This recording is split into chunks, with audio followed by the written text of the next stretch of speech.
You can't just have sex with her and not properly take care of her. Okay, she got to do her part too, but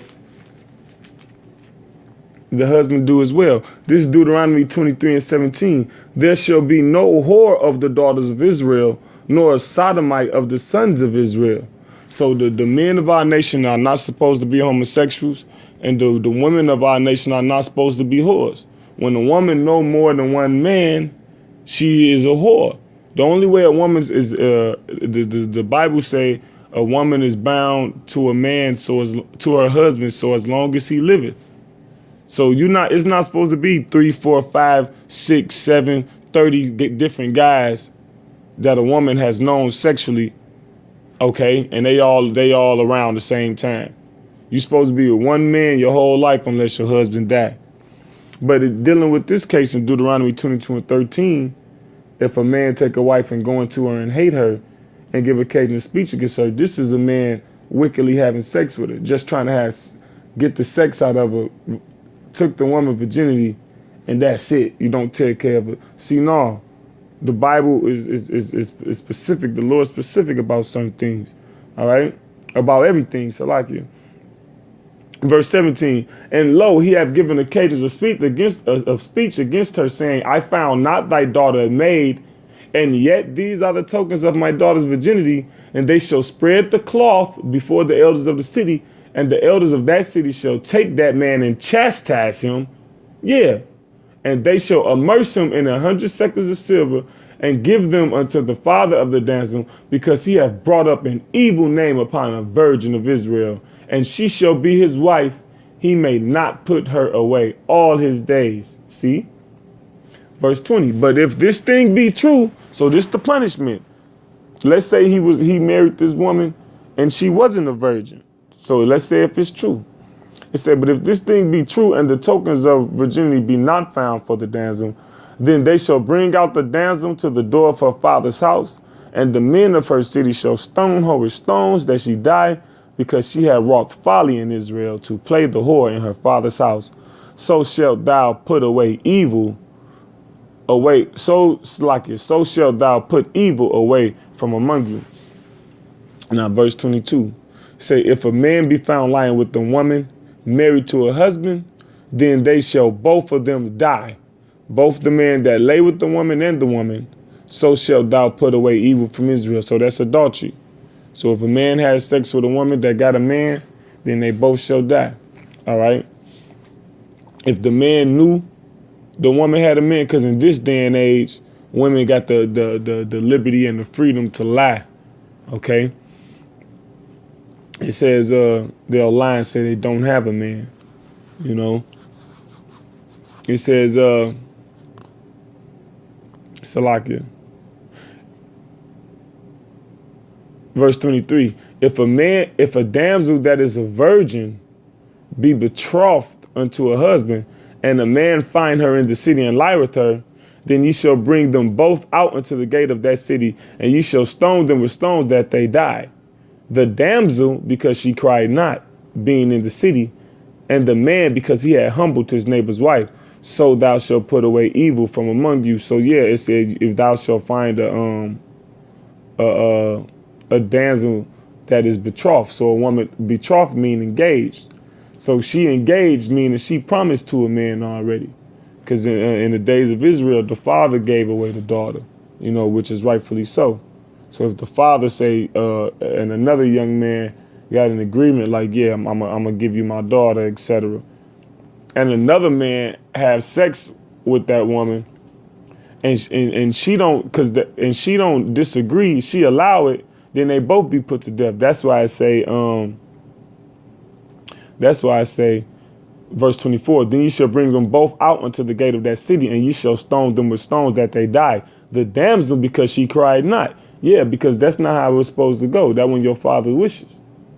You know, you probably find this guy more attractive or more, you know, to your liking, but that was against your father's wishes. You wanted the authority of your father. So this the punishment for that. The damsel, because she cried not, because you were supposed to say, wait a minute, I'm gonna promise to somebody, etc. You can't do this. And the man, because he had humbled his neighbor's wife, so thou shalt put away evil from among you. Verse 25. But if a man find a betrothed damsel in the field, and the man force her and lie with her, then the man only that lay with her shall die. But unto the damsel thou shalt do nothing. There is in the damsel no sin worthy of death. For as when a man riseth against his neighbor and slayeth him, even so is this matter. For he found her in the field, and the betrothed damsel cried, and there was none to save her, meaning she was engaged, and she told you, wait, I'm engaged, leave me alone. I don't want to, I'm not with this, but it happened anyway. Hey, there is no, she did nothing worthy of death. Verse 28. If a man find a damsel that is a virgin, which is not betrothed, and lay hold on her, and when you go into that word lay hold, I believe is laquak. Let me see if I can look it up.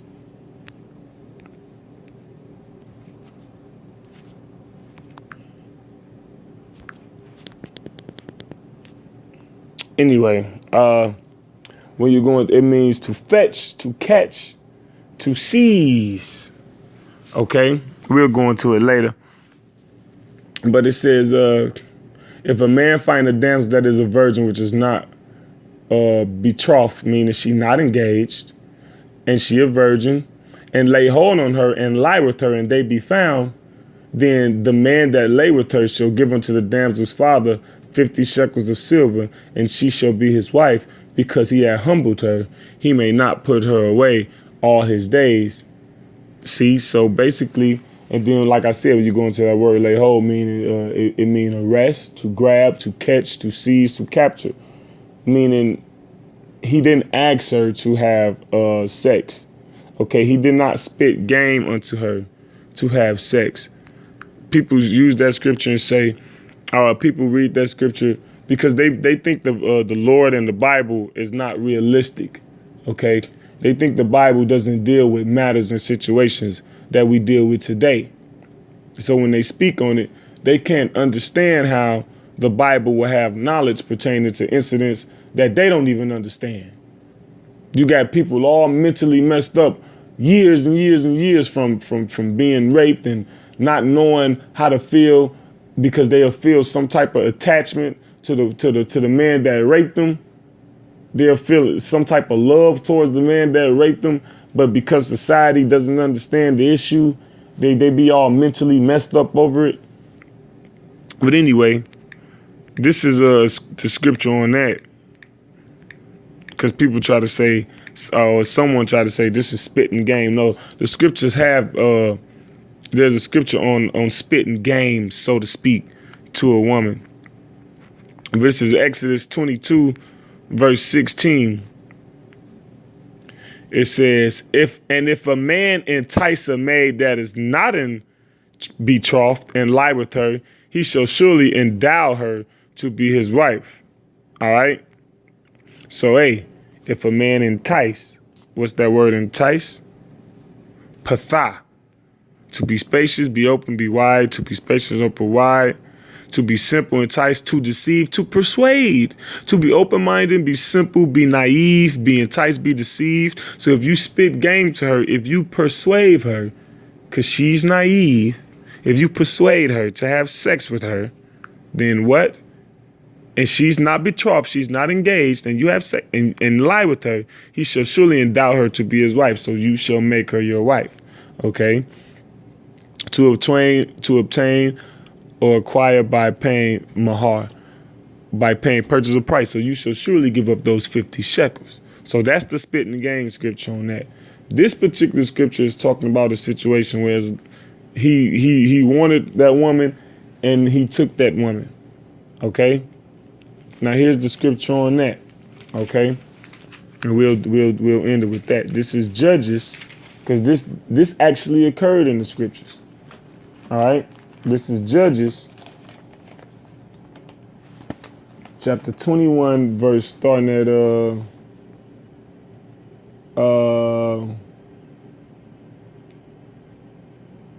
on, let me see. I get the point. This is Judges chapter 21, verse 20. It says, therefore they commanded the children of Benjamin, saying, go and lie in wait in the vineyards, and see, and behold, if the daughters of Shiloh come out to dance in the dances, then come ye out of the vineyards and catch you every man his wife of the daughters of Shiloh, and go to the land of Benjamin. Now that word catch in the Hebrew is to seize, to clutch, to seize as a prisoner, because it says catch you every man his wife. See? Now it says, verse 22, and it shall be when their fathers or their brethren come unto us to complain. See, because the daughters of Shiloh will go up to this dance. Let's start at verse 19. Then they said, behold, there is a feast of the Lord in Shiloh yearly in a place which is on the north side of Bethel, on the east side of the highway that goeth up from Bethel to Shechem, and on the south of Lebanon. And this, when you read down, it says, when the daughters of Shiloh come out to dance, catch every man you his wife. Now, why would it say, verse 22, and it shall be when their fathers or their brethren come unto us to complain? What they complaining about? That these men just came up out of nowhere and snatched up their daughters. They didn't, because you were supposed to give your daughters away. All right. Now, in case it was an incident where a rape, so to speak, occurred, then there was a law to deal with it. But it wasn't supposed to, it wasn't rape wasn't something that just happened like that. It wasn't commonplace the way it took place, the way it's taking place now. It wasn't commonplace amongst Israel. So this is a particular incident where it's like, damn, a couple hundred of our daughters and sisters just got snatched up at one time. So it's like, damn. It says, at the feast, and it shall be when their fathers or their brethren come unto us to complain, that we will say unto them, be favorable unto them for our sakes, because we reserve not to each man his wife in the war, because they went to war with the children of Benjamin, and they made an oath saying they wouldn't give none of their sons, none of their daughters to them. All right. So this is the through the Spirit of the Lord, the wisdom coming on the elders to do this thing, which was in the law, because they told them that they commanded the children of Benjamin this counsel. It says, be favorable unto them for our sakes, because we reserve not to each man his wife in the war. For ye did not give unto them at this time that ye should be guilty. And the children of Benjamin did so, and took them wives according to their number, of them that danced, whom they caught. Now, when you look up that word caught, it says to tear away. See, to tear away, to seize, plunder, booty. The pirates called plunder, booty, to take by force. Okay, to take by force. And they went and returned unto their inheritance. That's in the Hebrew when you look those words up in that scripture. Judges chapter 21. When you read verse 21, it says catch. Look that up in Hebrew. It says to seize, to clutch, to seize as a prisoner. Then when you read verse 23, you look up the word caught. It means to tear away, seize, plunder, take by force. So Judges 21 and 23 again. And the children of Benjamin did so, and took them wives according to their number of them that danced, whom they caught. And they went and returned unto their inheritance, and repaired the cities and dwelt in them. Okay. And the children of Israel departed thence at that time, every man to his tribe and to his family. And they went out from thence, every man to his inheritance. And with that, Lord willing, this was an edifying lesson to the hopeful elect. All praises to Yahweh, Ba'ashem Yahweh Shai, Ba'ashem Rakakodash, Shalom.